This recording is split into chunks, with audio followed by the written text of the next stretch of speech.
Idemo na prvo pitanje. Koja je razlika između meteora i meteorida? Ovo baš i ne znam. Dobro. Idemo dalje. Koji je pisac stvorio lik Ofelije? Što je ovo? Počeli smo sa teškim pitanjima. Baš ne znam. Koja životinja je najveća na svetu? Plavi kic.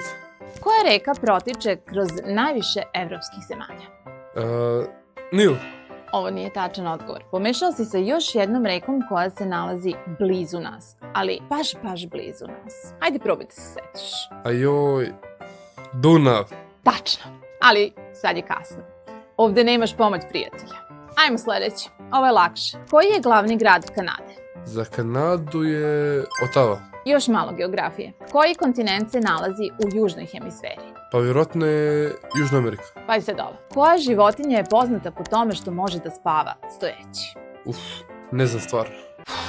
Puno netačnih odgovora.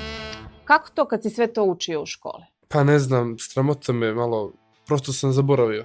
Naravno da si zaboravio. U školi se uglavnom očekuje od tebe da znaš napamet gradivo kroz koje si prošao. Nije važno da odmah imaš sve odgovore, već da znaš kako da dođeš do njih, kako da ih zapamtiš i kako da ostanu zauvek. Upravo zbog toga sam napravila Core Family program, da ti pokažem načine kako učenje može da bude zanimljivije, zabavnije, smislenije. Na taj način učenje više nije muka, već proces u kom učiš da razmišljaš, postavljaš pitanja i pronalaziš rješenja. A na taj način testovi i pitanja prestanu da budu strašni, jer znaš da možeš da se snađeš, da naučiš, da zapamtiš i da primeniš ono što si naučio. Napiši mi u komentaru na koliko si ti pitanja znao tačan odgovor.